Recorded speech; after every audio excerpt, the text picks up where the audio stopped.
Today's episode is a really powerful one, and one I think so many of you are going to feel in your body because we're talking about burnout, but maybe not in the way that you've heard before. So many high achieving women are walking around saying, I'm just tired. But underneath that is a deeper kind of exhaustion that rest alone doesn't fix. And what if it's not actually burnout? What if it's betrayal? Betrayal of your needs, your boundaries, and your nervous system.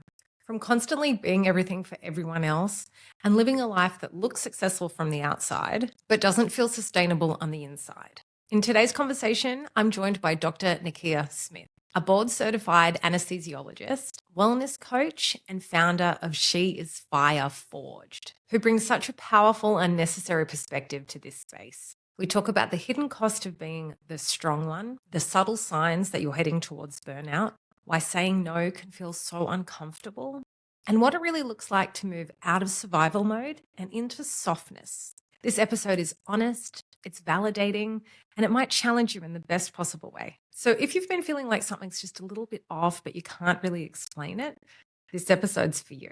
Thank you for being here for the Can I Get a Refill podcast. I'm your host, Steph Bruno-Newton. Be sure to hit the subscribe button to stick around for all future episodes to help you fill up your cup. And speaking of filling up your cup, jump on the website linked below, www.canigetarefillpodcast.com.au, to sign up to my website to download your free ebook. This ebook was designed to help you protect your energy and fill up your cup. As I always say, all areas of success come from a strong foundation. That foundation is the relationship with the self. So make sure you make it a very strong, healthy one. Download it today to prioritize yourself. Okay, now let's jump in. Hello, my friends, and welcome back to the Can I Get a Refill podcast. We are so blessed today to be joined by a very special guest, Dr. Nikia Smith. Nikia, welcome to the podcast. Yay, thank you so much for having me. I'm happy to be here. I'm so excited you're here all the way from Las Vegas. How exciting. I love that. And as we were just discussing off air, for everyone watching, if you're watching on YouTube, I've woken up about every hour. My son has a blocked nose and his molars are coming through. So this is the best time to talk about managing burnout. So I'm very grateful to have you here today. So we'll jump straight into the questions. I have a lot to ask you. So you know what I love? You speak about burnout not just as exhaustion, but as betrayal. So that's a real powerful shift. Can you walk us through what's actually being betrayed for these women and why the distinction matters for healing? Yes, I think it really matters because I think as you admit that you're burnt out, people will tell you, oh, you didn't practice enough self-care or you didn't take good enough care of yourself. And so that's not really what it is, though. You are now in a system, your work system, the society as a whole, that is not meant for you to kind of thrive in the way that you're thriving. And so as you're pushing through, functioning as the patriarchy wants you, but also still taking care of home and the third shift and the kin keeping, you're probably going to face some feelings of burnout. And you may just feel like you're exhausted. You may feel that next level where kind of mentally and emotionally you're a little bit depleted. But the betrayal is the system, because if you function in the system how they want, and then you feel tired and exhausted and burnt out by it, and they tell you that it's your own fault, it's like, oh, well, then now what? So that's why I'm like, it's a betrayal. It's not your fault. You're functioning how they want you to function. You have to function differently if you don't want to feel that way. And that's the part that we have to come to reality about. I love that so much, how you framed that. Now, it's like when I say to people with your phone addiction, it's like you're hating on yourself. And I'm like, don't be too angry at yourself. These are multi-billion-dollar companies who have put so much money into working out how to get you to pick that phone up. We're victims of a system. Now, as women, I mean, for God's sake, years ago, women were taking care of the house because they didn't have full-time jobs. And now we're doing the full-time jobs. We're doing the side hustles. We're raising the children in a system that is so not designed for women, but mums especially, when the normal 9 to 5 job is 9 to 5, but school pickups at 3. And then school holidays in Australia are like 2 weeks, 2 weeks, 2 weeks, 6 weeks, but you'll get 4 weeks annual leave. So if you don't have family here, and I know a lot of internationals who don't have the grandparents here, how in God's name are you supposed to keep up with that? And that's why we're all just feeling not just burnt out, but you know how I felt when I worked in 9 to 5? Resentful. It's like in one aspect, you're so grateful that you're earning a good wage. And then the other aspect, you feel resentful that all your time is just taken away. That's the betrayal part. You are already set up to Mm. fail. Like there's just no way for you to succeed in everything. And Mm. so just giving yourself the grace of just saying, this was not meant for me to work in this way. And then from acknowledging that kind of, okay, so how do I move in this system where I can still prioritize the school drop off, the holidays and stuff, and still do whatever I want to do, whether it's having a 9 to 5 or running a business. But it is not meant. It is not natural. So if you're just going to go with the flow of what they're expecting from you, you're going to burn out because you're fighting against the system. You have to think of a better way, one that honors yourself. Yes. Well, when and how did you come to this realization?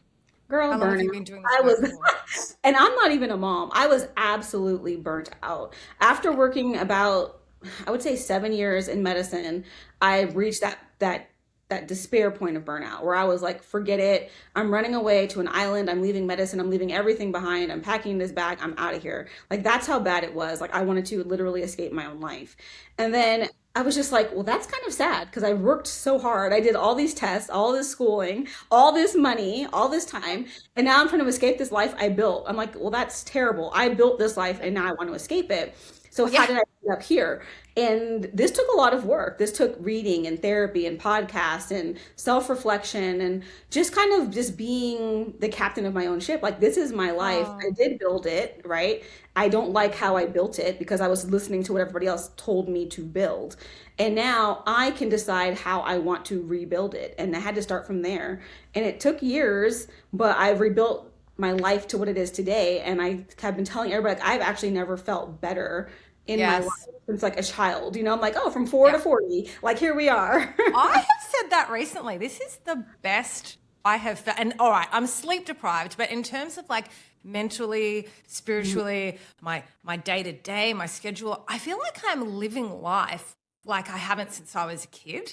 Like everything was just white knuckle, just get through it. And you don't realize it until you hop off that Ferris wheel, do you? Like how bad it was. But I love what you said there too, because it's not like go to one seminar or read one book and you've figured it out. It is years of that journey. And at the beginning of every episode, I always urge everyone to jump on my website and download this ebook that I created about boundaries and protecting your energy and filling up your cup. But I say that because that's what worked for me, because I know that everything like career, finances, relationships, it all depends on that foundation. And that foundation is that relationship with the self. And the more you get to know yourself and tap in and ask her questions, are we happy here? Is this working? Like everything opens up, doesn't it? Like everything you have clarity once you've really listened to yourself. Did Yeah. you find that?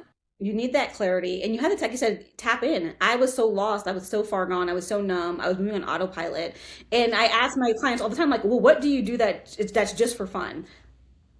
Oh, I Cricket. love that. I couldn't even answer that question myself. And I was like, I don't know. Right now, I just work and sleep and maybe have a glass of wine or go to brunch. Like that would be it. But I mean, that's nothing is wrong with that. But it was like, what is the deeper thing? Like, what did you used to like to do? What brings you joy? What could you do? Like, or what would you do? Like, if you won the lottery and never had to work again, what would you do with your time every day? I mean, That's so a really powerful question. it's just like And getting back to those thoughts. yes, but play and hobbies with no purpose, so powerful. Yeah. We lost that in adulthood, didn't we? Lost so much. Like, I was I, completely lost. yeah. And I referenced that once. Remember when your friends used to knock on your door and ask, can Steph come out and play? I'm like, we need to do that more as adults. We need to just go outside and play. And I did say that when I was pregnant. I was like, hopefully I get to do that now when my son comes. And I did, because you have to play with them. It's like part of their development. And I'm like, oh, sitting on the ground drawing a picture is fun. And we drew a picture the other day and I stuck it up on my freezer. And it's mainly my drawing because he's not even 2 yet. But I was like, there's something about it that reminds me that of my childlike qualities, or that it's a picture of a house with the sun. And I'm like, this is my safe space. And yeah, play, so important. Love it so much. Yeah. Well, the strong woman identity is often celebrated in Mhm. society, especially in high achieving spaces, which I imagine you would have found in medicine a lot. But you challenge that. So what are women really paying for that identity behind the scenes? I mean, we're paying basically our identity, right? We're basically Yeah. sacrificing the identity of who we are to be portrayed as the strong woman. Because somewhere along the way, we were told that if we didn't do everything, then we were lazy. And if we weren't productive all the time, then, like we weren't worthy. And I'm always just like, Yeah. no. I always tell my people, I'm like, listen, life is hard, period. Like life is hard. There's no reason to make it any harder. So like if there is a moment where you can choose softness or choose ease, you can delegate a task or just say no, then that is your right because you don't have to do everything. It doesn't have to be the hardest version possible for you Mm. to have the best life possible. I think it's the opposite. Like if you can have the softest and most ease-filled version of your life, that will be your best life. So Yes. that's just what I like to promote. And I'm just like, give up the word lazy. Like, look at you. Like, look at where you've been. Look at how far you've gone. Like, no, none of the women I know are lazy. Like, you're Mm. lazy. I'm like, you're not lazy. You are just resting. You're just restoring. You're just having a moment. So it's just That's like, part there's no of laziness. productivity too, rest, isn't it? Yeah. But it's almost I have found that for years. I that you don't know how to rest because you've Hmm. been in the go mode. I don't you know what I always say? I don't know how to rest at home. But when Hmm. I'm overseas, easily rest. There's something about being at home where I'm like, I should be doing this laundry, I should be doing that. With my son in daycare twice a week, I fill up the space with a lot of work, but I also just make sure I just walk around the house, burn some incense, play some music, and I'm like, oh, because it's so hectic when he's here. Love him to death, but it's so hectic when he's in this space that I'm really trying to revel in just that calmness and that space. But yeah, I said to my husband not long ago, I go, it's like it's a bit of a catch-22, isn't it? You're trying to work hard to get to a financial position where you can rest, but everyone's like burning themselves out in the good years. By the time you get to it, you'll probably have a heart attack and die within 2 years of your retirement. So I'm always like, you got to enjoy those little bits in between. I go, don't work. What's that expression where you don't like work so hard building a living that you forget to have a life or something like that? And Yes. I'm like, You have to live your yeah, life. And there's a yeah, book I just read. It was called Die with Zero, and people may not agree with like the that belief. It's an interesting book, but I just yeah, listened to a lot of different things. But they did bring up that point. It was like in your 20s, you're living life, but you're kind of broke because you're still working or in school or trying. And then yeah, in your 30s to 40s, you start to make more money, but then you become financially kind of depleted because you're going to have kids and buy a house and get married and do all these things. And yes, with the hope that maybe in your 60s, when your kids are in their yes. 20s, you get to enjoy life. And so it's just like, wow, you're always pushing back, but it's like you literally lived your best life in your 20 when you were your brokest. Yes. So Like, much fun. But I did hear Tony Robbins say something about the seasons of life. And in your 20s, I think you're in your spring or your summer. I think your summer.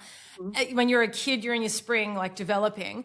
And so at 42 onwards, so you're not there yet, but I am in the autumn of my life. Now it's autumn here in Sydney. Autumn is my favorite season now. And I realize now it's because I'm just a little bit slower pace. I mean, I was the girl that used to wake up and chug the pre-workout and go to the gym. And now I am the slow mornings that take hours getting ready. So there is something very beautiful about this stage of life in that I am stopping to smell the roses, which I just didn't do when I was younger. So I guess it's a seasonality thing.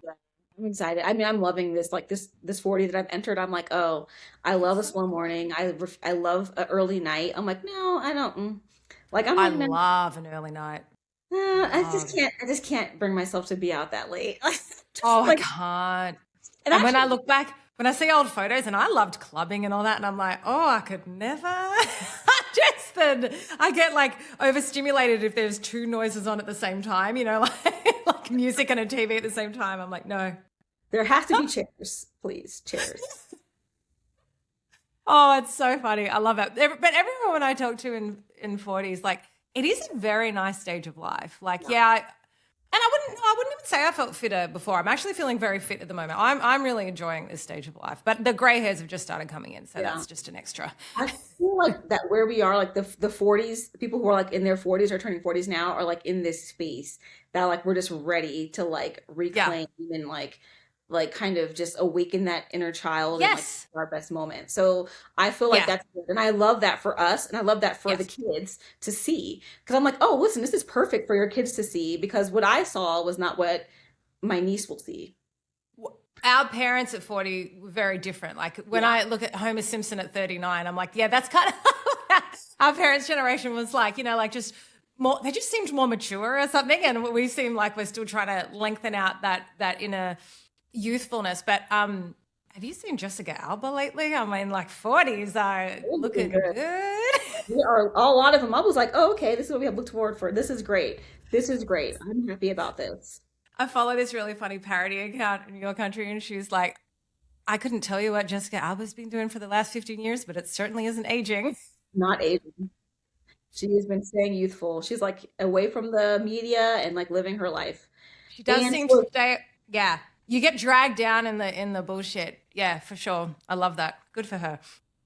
You help women say no without guilt, which sounds simple but can feel almost impossible. yeah. What's actually underneath that guilt, and how do you begin to untangle it in a sustainable way? Yeah. I mean, I think majority, I can't speak for everybody, like majority underneath that guilt is like the people pleasing because that's how we were Agreed. raised to just like, Yeah. oh, be the Do, good do you girl. think more so women than men? Yes, more so. I have Agreed. not really found very many men that feel bad about saying no. Like, and I've been asked, like, I'll ask them, like, oh, you feel bad about that? Like, no. Just I'm like, yet to meet one. I have yet, and I sometimes I just ask them, like, oh, you just said no. Do you feel bad? They're like, no. Or like, pass on the work. Oh, No. this is not for me. It's for you. Pass it on. Don't feel bad about it at all. So I'm like, And I oh, don't want to come on here and be black and white, like women are like this, men are like that. I've never met one man who feels guilt, but he hasn't grown up in a society where people have made him feel guilty. Look at my husband and I. If we can't go to a family event, if he says no, people are like, oh, okay. And they just adore, like, everyone loves mhm. my husband. It's He so must be so fucking busy. annoying. He's so hardworking. He's got to put his job. He's very busy. I am guilt tripped if I say no to anything. So we are conditioned Mm-hmm. to make people comfortable, aren't we? And to Yeah. make sure everyone's taken care of. Yeah. It's Mhm. impossible. It's It's impossible. impossible. It's You saw the absolutely Barbie movie, right? impossible. I did, and it was a lot better than I was expecting. I was quite pleasantly happy with that. Yeah. I was But like, America Ferrera's speech, it terrible is monologue. impossible to be Terrible. a woman. Not It's terrible. It was so real. I was like, this is so terrible. Like how on it took point, this it long. is. Yeah. Like I'm like, it took a lot Yes. this long to be said out loud, basically, in my opinion. Yes, I've on never a seen anything public forum like that. But it is damned if you do, damned if you don't. Like just to go off on a tangent for a moment, I saw this thing on Instagram where it's like a photo of Cameron Diaz and a photo of Demi Moore, and they're like either she's gotten too old and she's too wrinkly, or she's too plastic, or Mhm. someone's too thin and someone's too fat. You literally can't win. So I'm just in a phase of life. Well, I'm just going to do what lights me up because there's Mhm. going to be someone who comments on you no matter what. So you just want to, what you want to do? You want to wake up and live the life that you would say yes to if no one Yeah. was watching. Agreed. 'Cause that's what they Yeah. say. Like that's the number one regret of like patients on their dying deathbed. They're like, oh, I wish I had just done what I wanted more. I wish I cared less about what they thought. Because no matter what you do, how you look, what you say yes or no to, or how you move, someone will always have an opinion. So you can never please everybody. The only person that you can please is yourself. So just try to do that. I love that so much because I always say, when you let people down, I get over it if I've let other people down. When I let myself down and go against what I hold on to that for years and I'm almost resentful to other people. And this is why I always say, don't hold anything against anyone else. If you weren't clear on those boundaries, don't expect other people to be clear on them. So it's definitely your job, isn't it, to take that ownership of carving out that life that means something to And yes, you. and that's how I had to get out of my burnout because I'm like, it's them. They kept asking me to do all this work. And my friend was like, well, you said yes. Like, why did you say yes? Not in a negative Yes. way, but she was like, she literally was like, why did you say yes?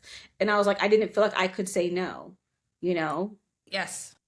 And that was like Yes. the first step. It's like, oh, like I felt like I couldn't say no, so I didn't say no. And that led me to overworking, overextending, and being in this Yeah. position that burned me out. And at the end of the day, this is not respecting. I didn't respect my own boundaries. They asked me, I said yes, that's no boundary. So I had to start establishing my boundaries. And it's not easy. It's very difficult. It's like working out, It There's is. it's like, you got to build up It's a that muscle, muscle.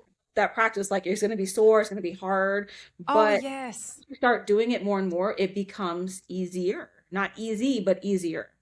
Oh, I love that you said that. It really is like working out. It takes time to build up that muscle. And I did say to another guest once, I said, I find the less apologetic I am, the more people understand. I find that when I used to be really apologetic, I can't do this because of that. And now I'm just like, thanks heaps, can't do it. And people are like, no worries. Or I've weeded out the people who guilt tripped me, and I've just kept my circle of the people who respect boundaries because they have their own boundaries. That makes Oh, it I love it. It much weeds easier. out. I'm saying it's like no. Yeah. And then when you start to think back about it, like the people who usually are the ones who guilt trip you the most are the ones that actually don't reciprocate the relationship.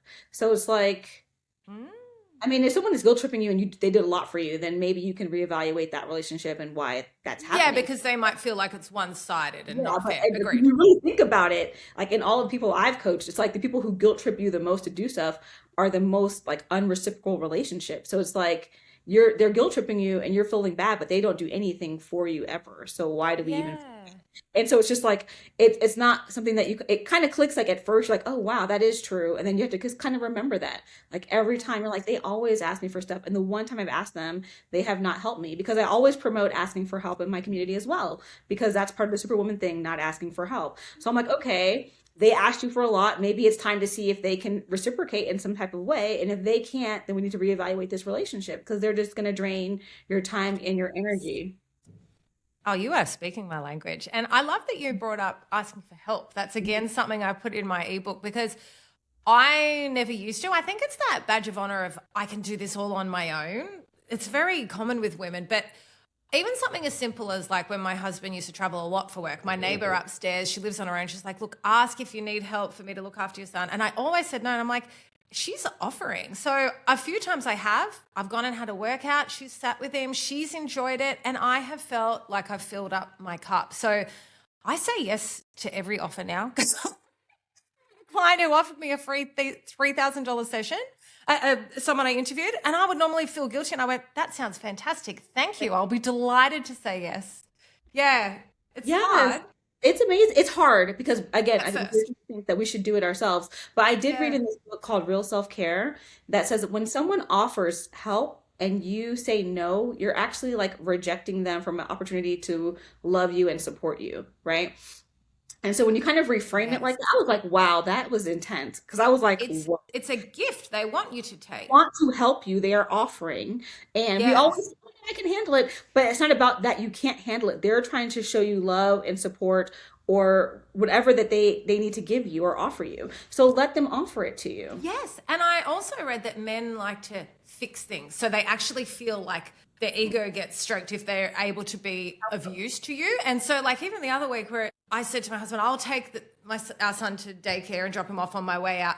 I was running so late and he's like, I'm sitting here with nothing to do. Let me do it. But I was like, no, because I had in my head that that's something I need to tick off my list. And I was like, okay, you do it. And I was able to do my makeup in peace. And I was like, he's like, see, it's so simple. Just so yes, like I want to help you. I've got this time. So I yeah, know. it's very Help powerful. you.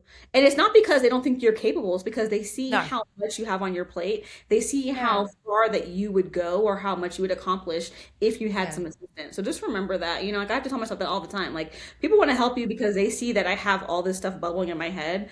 And it's like Yeah. you can't do it all without someone else helping. Like that's just a fact. Like that's No, I literally know. We work so hard yeah. on that independence. I think there's probably a part of me too, because I came from a domestic violent relationship years ago. I think there's something about me that wears independence as a badge of honor, but Yeah. there's something really beautiful about community and having people involved and helping out. And I think as I live in an apartment too with all these really lovely neighbors, it's something that I've learned to like allow people in. And yeah, it's not a weakness at all. It's enriched my life so much. It's So actually very yeah. powerful. The supportive community, it will get you Yeah. very far in life. I mean, ask a lot of people. They have very supportive communities, and that's how they've gotten far. I know the narrative is like, oh, everybody did it by themselves. I'm like, it's not true.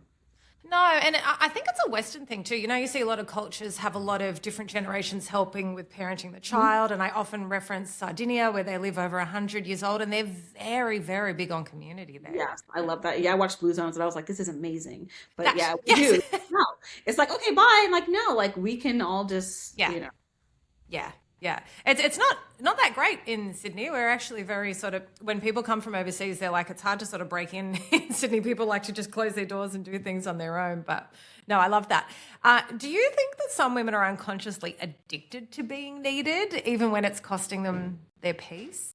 Absolutely, because I was that person. I loved being needed. I was the solver, the fixer, the person that everyone went to. And it does feel good to be that person. I'm not gonna lie. And I still am that person to an extent today, but now I just have boundaries. So I know I can be helpful and I can be useful. That's not where all my worth is tied in, but that is some of my contribution to the society of like, of my fellow women, whoever's around me, like whoever emails me. But it takes a while to, it's like you said, to just be like, ugh, to sit in it. Like no one needs me right now, and that's okay. And all this stuff needs to be done right now, and I could do it, but that's okay. I'm just gonna sit, light some incense, and enjoy my peaceful Yeah. moment for a second, because that's what kind of takes over a lot of your time. Like, oh, I need to be on PTA, I need to do this, I need to do that, and it's a good feeling, and it's a feeling that we get positive reinforcement for over our lives, right? Like you're gonna get good what is it, like good stars in school. Oh, she's helpful, she's a Yeah. team player, she's this, Yeah. she's that. And you're going to be the one on the team project that gets most of the work done because they're slackers, but they're going to be like, thank you. And so you're going to get a lot of positive reinforcement, and that's also built into the superwoman thing. Like people need me and I can save them, so I'm the Yeah. superwoman. I laughed because in when we got married, my husband's wedding speech mentioned that. He goes, "It's like being paired up. Living with her is like being paired up with a smart girl in school, where you just like, because he's a footy player, he's like, you short ball all the work." And she's like, "I'm going to take this. I'll take care of it," which is so like an easy way to burn out. But you know, you touched on something earlier that really resonated with me. I'll like push and push and push and push.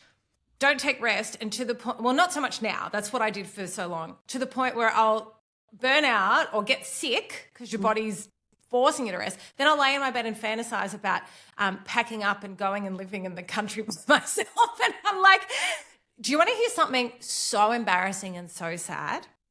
So often throughout my life, not for a long time have I done this. I used to fantasize, I have to touch wood, about getting a not so bad medical issue, but something where I had to go to hospital for a few days and people would feel sorry for me and bring me magazines.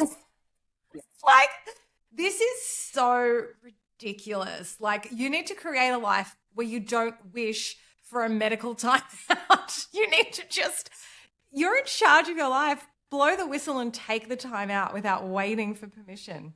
But that's the only way it feels justified, right? Like, oh, if I got in a car accident, I just Ah, sprained my shoulder, like I can't work, but I'm okay, but I just like can't work and I can't drive or cook or clean for like 2 weeks. Like I have heard this story many a times. from your Like, clients? yes, I mean, I was there. I was like, maybe if I just like, or if my car just broke down, I just couldn't make it in. Like, whatever it is, you're just like, oh, I can't, like, I don't know. I don't know.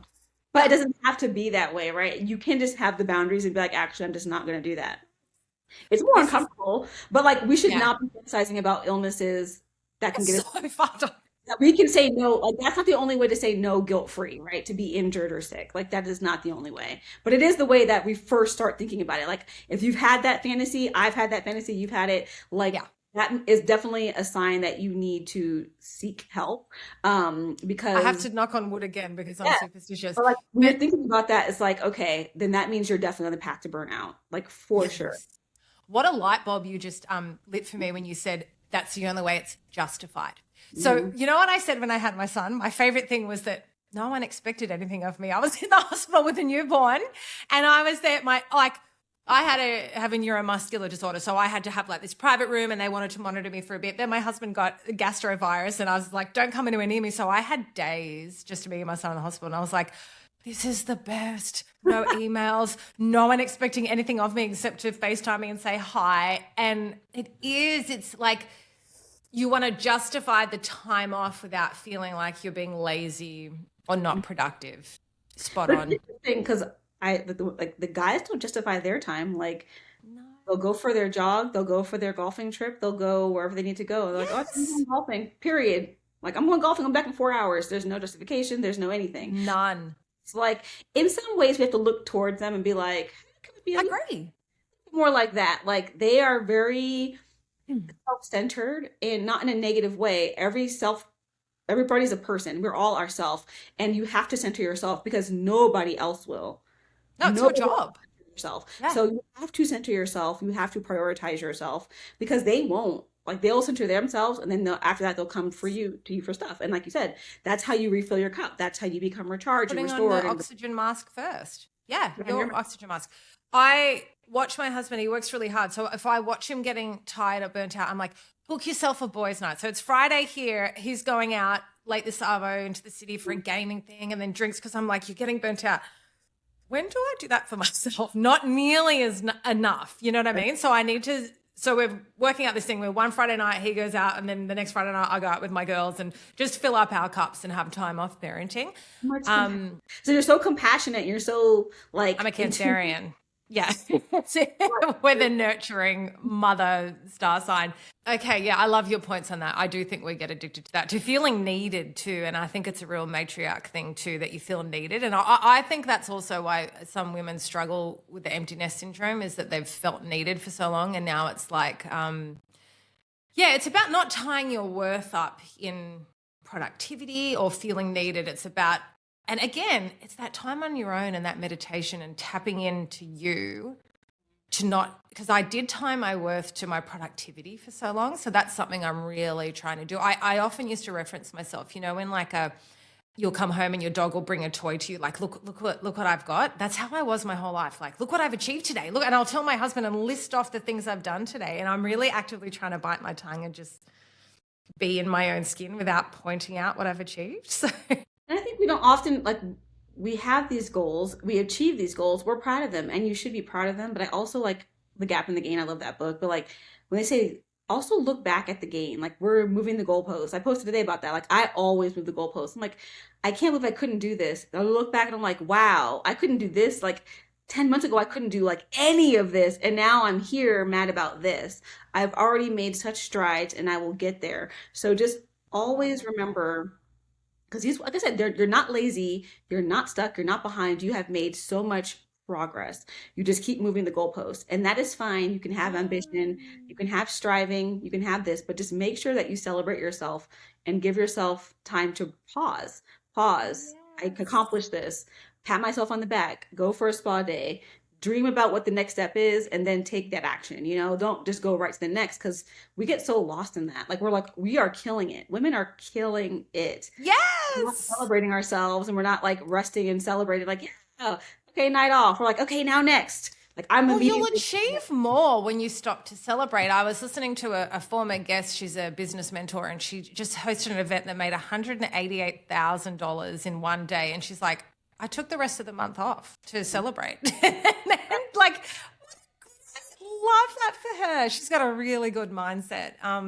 No, I love that. I think that's a really great way to push forward. But you're not being lazy. That's 100% it. I love that moving the goalpost thing. And I always say I never look back only to see how far I've come. And you really do have to give yourself a pat on the back. Yep. yeah, we're killing it, man. I'm like, like what? Look at the things you told me, all your accolades, okay? And Yeah. while being a mother, and while doing this, and while moving across the country, and all this stuff. Like, We're so impressive. you're very Truly. impressive, super impressive. If a woman were to fully step out of survival mode and into softness, not Mhm. just conceptually, but in her day-to-day life, what would actually start to look different for her? I mean, I can't paint the whole day, you know, but I like Yeah. to paint the mornings, right? Because I can just compare my previous mornings with my current mornings. Like I said, I like to have a nice slow morning, and it doesn't mean like I'm not going to work. It just means I'm very intentional about it. So even on days I go to work, I still wake up. I used to always drink my coffee in a mug in the car, right? Because I'm like snooze, snooze, snooze, rush, rush, rush. Drinking Yep. my coffee in the car, spilling it, being mad, it's hot, it's staining, whatever I have on. So now I'm like, no, I intentionally will put my coffee in a mug and create enough time to sit down and drink it. And at that time, I'm also doing my gratitude, where I have a 5 minute journal. I open it, I do my gratitude. I'm talking 5 minutes, right? So it's not like, oh, my whole morning is like hours long of slowness. No, it is Yeah. 5 minutes of me intentionally just savoring my coffee and doing my gratitude. and not being rushed, and it kind of calms my whole day, right? Like that Yes. actually had changed my entire day. And so when you start your day off intentionally, it changes your entirety of your day. But I always started off rushed and hectic, and that's the survival mode. It's hustle culture, it's urgency, it's this, it's that. You're waking up, you're checking your emails, there's always 85 million things to do. And so I'm just like, no, I'm gonna wake up, I'm gonna brew my coffee, I'm gonna drink it, do my gratitude before I touch my phone, before I do anything else. And that alone has changed. And so I think that there's really small things that we could do that would change our days, that will help us get us out of survival mode, help us to slow down and kind of find those moments of peace, clarity, and joy. And we have to just figure out how to seize them, you know?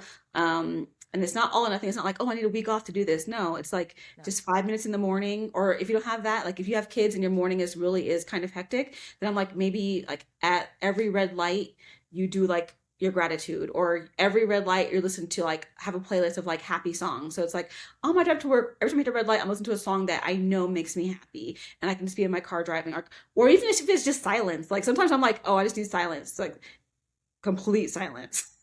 That's when I know I'm really got too much going on in my head where I'm like, oh no. I saw some Instagram thing that they're like, have you ever had such a day at work that you pull up at home and you just sit in the car in silence? And I'm like, oh yes. But just give it to yourself. You know, you're like, okay, I can do some silence because I know work is going to be very busy and be talking or whatever and a lot of interaction. I'm like, I just need to not talk for 5 minutes or whatever it is. Yes. But I like to say it's just very small, like atomic habits, like the smallest bit. Put the shoes by the Stacking them. door. Just like make a playlist of songs that you like, or just decide to, when you open your eyes, to not grab your phone and just take 4 deep breaths. Like just decide.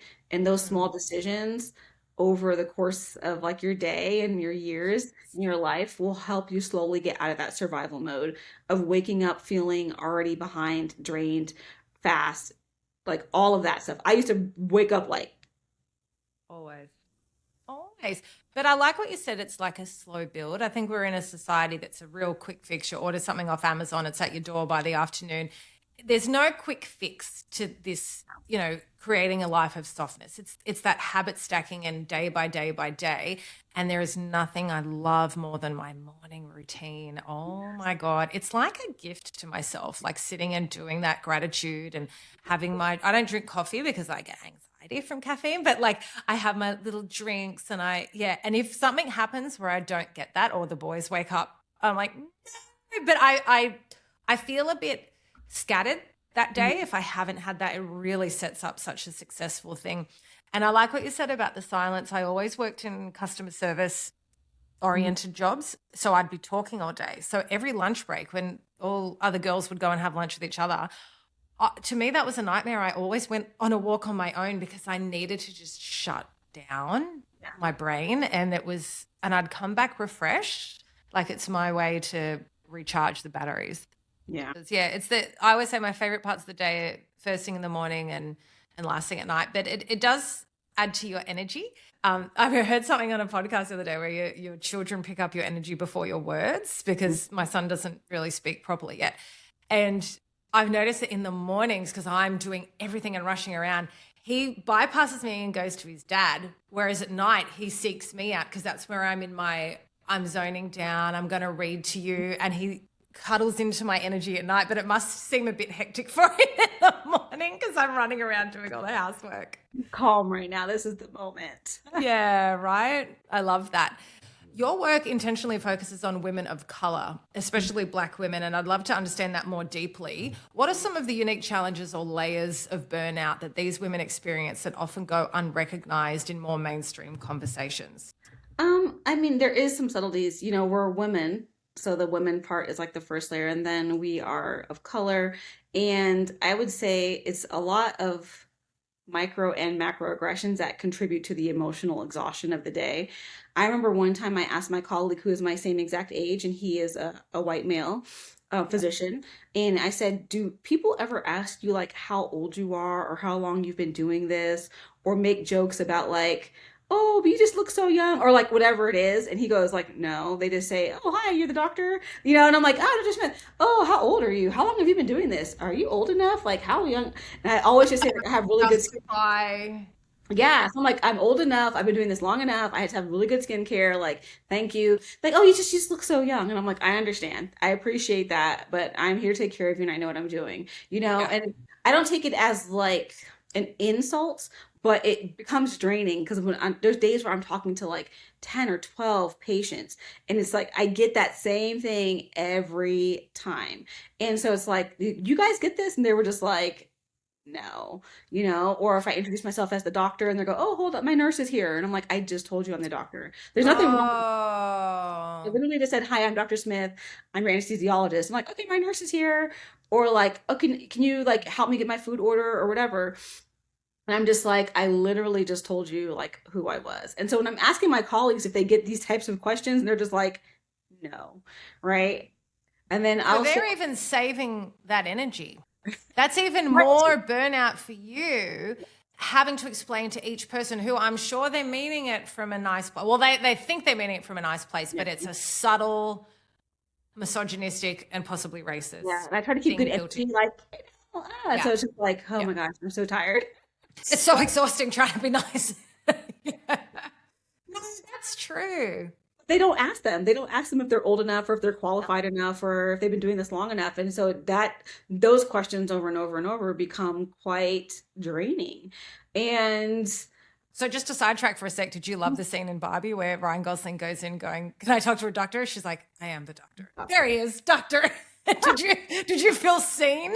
I was like, that movie, listen, a lot of things that needed to be said got said in that movie. Okay. Like Right? you In doctors, a like comedic, entertaining way, but you're like, see, this is what happens. the Yeah. numbers are the numbers. It's like we are Yeah. not like it is literally like almost 50%. So it's not like such a surprise anymore to see a female physician. But Yeah. we still get it. And so then it's like, oh, oh. And I'm just like, oh my gosh, okay. Yes. Mm. I'm here. So No, it's that like you have to justify why you've got a seat at the table. And yeah. a white man would never have to do that. And I'm not saying I'm anti-white man. I got a lot of white male friends, but I'm just saying they don't know how easy it is that they don't have to justify any of that. I mean, when I was training, like I was training residents and I had like a white male resident and they would address him and I'm the attending. And he Okay. would tell them like, oh, I'm talking to you and I'm going to go tell you my attending and bring my attending in here. So he would walk in and be like, here's my attending. And then they would like address him. And I'm Yeah. just like, oh, like that's the stuff that just kind of like builds up. You're just like, wow, this is a lot. But you deal with it. But like, it's these extra things that we get. And I do think that I can't speak to how others were raised, white or brown, but I can also speak like that strong black woman narrative is heavily embedded in the black community. There's a lot of matriarchs that do everything, Yeah. like the grandmother and so Work forth. multiple Yeah, jobs. so they're doing the job, they're taking care of everybody, and that is kind of the example that we have seen. I had a very present father who did a lot of stuff, but my mom again was still working full time and still being a mother, and I saw her doing it all, right? Like, Yeah. oh, she's cooking, she's cleaning, she's working, she's traveling. So I should be able to Yeah. do all of it. And that just becomes the expectation. I Yeah. didn't know a single housewife when I was growing up. Not a single. I'm like, oh, there's people that stay home and just take care of the house all day. That sounds like a job, you know? Like that's a job. Like it's literally a job. But I just didn't know anybody. Everybody I knew did the house stuff and had a full-time job. Yeah, absolutely. Yeah, it's so much expectation, isn't it? And that's where the burnout's coming from. Yeah. Yeah. Because you look at something as subtle as celebrities, I always reference this on red carpets. They're never asking the men, how are you balancing? You know what? Next time I get a male guest, I thought the other day, I'm really going to make a point to ask, and how are you balancing your career with parenthood? They're probably going to be like, whoa, what do you mean? Yeah, yeah. It's funny too. Especially in medicine, I said to my husband the other day, the best experiences I've had with a doctor have been young female doctors. And I said, I reckon it's like they've really researched things and given me great, not just tick and flick like the older male doctors. I said, I think it's because personally, maybe they've had to work harder to prove themselves. And so they've just become so much better at their job. I think so. And there's like a lot of research around that. Like we have more empathy, and there's like a research paper that says that the patients of female doctors have better outcomes overall. And I do Oh, think it has wow. to do with the empathy and compassion that the women experience. which also drains them more exponentially. Like nothing is, Ah, like we have the compassion. So like you're going to meet with a male. I'm not going to speak for all males, but you could meet with a male who will give you this is the diagnosis, this is the yep. treatment, this is the problem. But like the woman will probably sit there and say, how are you feeling about this? Like, how is this Yes. going on? And that's when we get the compassion fatigue. Like that's actually a part of the burnout criteria because we're so compassionate. Even you, like, you look like you're burning out. You should go on a guy's night. That's compassion for others. Just are so compassionate, and that is, it's not a bad trait, but it does lead to a mental and emotional exhaustion. Does. And I've always been the kind of girl who's had used a lot of her sick leave. And not because I've had like a virus, it's because I've burnt out. And then I have days where I can't get out of bed. And it's always because I give that little extra. I used to work in this job, like in a like an employment thing where people would come. We have this thing called the dole. So the government will give people some financial handouts if they haven't had work for a while. But if you've been on it for a certain amount of time, you need to be doing activities to earn that money. So I'll put them into like certain roles where they're volunteering at charities and stuff. And so I only lasted a year and a half in that job. I remember my cubicle had all motivational quotes on the wall with lots of colors, and they would all queue up to come and see me. And then I'd make them feel really good. But it was a very taxing job. I remember having a young man who was an ex heroin addict, and he was working so hard. He got clean, and he just wanted to get visitation rights back to his little girls. And then I had a woman who'd come in all bruised from her husband beating her. The conversations I would have with these people with no training, but I would give so much of my soul. I was so drained. Whereas I had a male colleague who would just be like, "Bup, bup, bup, bup," and he goes, I go home and have a shower straight away to wash all the unemployment off me, which at the time I laughed. And now I'm like, oh man, there's no compassion there. Like I really wanted to know everyone's individual story and talk them through it, because I know from myself that any issue like substance abuse, overeating, anything comes down to some sort of emotional wound. So I always wanted to get to the bottom of that, which is probably why I'm now drawn to coaching, because I want to help people like feel good about themselves, but at what cost to you? And I guess that's where boundaries come in, right? Yeah. And when I enjoy helping women, like I said, and I enjoy being needed or being of service, right? I feel Yeah. like this is part of my calling is to just help women. But I have to have very strict boundaries on like my hours and like my protected Yes. time in between and at the end, because I have like a before day ritual and an end of day ritual so that I can like, okay, I have to Yeah. decompress. I have to like not carry all of this out of this room. Like, let me just do my coaching and then go on about my day because I can't keep ruminating and caring, not caring No. care, but I can't keep ruminating and kind of draining myself about this. I have to still live my own life. So you do Yeah. have to have your boundaries. It's very difficult. It's very difficult because It it's is. not taught to us and it's expected for us to keep giving. Correct. And especially if you're an empathetic person, I always say I'm a very big empath. I pick up the vibes, so if someone's up, I'm up. If they're down, I'm down. So having those boundaries is the savior. But that's probably what makes you such a good coach. For the listeners, before we started, I came in here going, oh, I'm so tired because my son woke me up every hour. And you were like, can you do this today or do you want to reschedule? Your first thought was my welfare, which goes to show that compassion, not, let's just get this done because I'm here. So yeah, it's definitely more a female thing I have found. Look, I've really enjoyed our chat so much. You're just a beautiful person, and I knew we'd have similarities there, but I love what you're doing for your work. And I always say it's just so important to teach people to fill up their own cups. I always talk about there's your own energy and there's the collective energy. And with all these awful male leaders in the world right now, it's so important for the divine feminine to stand up and spread that energy throughout the world. So what you're doing is beautiful, and I really thank you for your time here today. I love to just share my story, just so people know, like, yes, I like that. Yeah. I was that. You're not alone. Like Yeah. these thoughts and these feelings, we're having them and we're here to help because we've been there. Absolutely. But before we go, I just want to ask what's something you'll be doing in the next week to fill up your cup? Oh my gosh, this week is about to be a crazy week. So to What have fill you up my got? cup, I am taking a friend whose mother to a Mother's Day like Pilates event because I know that she Oh, will enjoy this. love that. And I'm also well, this is also nursing week, so I have something special planned for my nurses tomorrow. So we bring it in. They love, we love little treats. So we're bringing a sweet treat for my nurses and taking my friend on a Mother's Day adventure, just so that she has that break, like you said. Like, Yeah. yes, when Okay, Ruth so is, see how the two things that I said about filling up your cup, you're filling up your cup by filling up other people's cups. yeah, Girl, you are in the right line of work. I love this. What a I'm so beautiful person. excited. Oh, I love that. You're so beautiful. Thank you so much for your time today. I've really, really appreciated it and enjoy that cup filling Mother's Day weekend. I am off to my son's daycare this afternoon for a little Mother's Day afternoon tea. So I'm Oh, super that's so excited. cute. I know. Well, my husband's going out for his boys' day. I'm like this. I'm really looking forward to that. It's super cute. So everyone, I hope you took so much out of this, and please, actually check the show notes because I'm going to link everything for Nikia, but also Nikia has mentioned so many books. I'm going to locate them and link them in the show notes so we can all educate ourselves. Yeah, So books were a part of my journey for sure. beautiful. Thank you, everyone. And please do something in the next week to fill up your cup.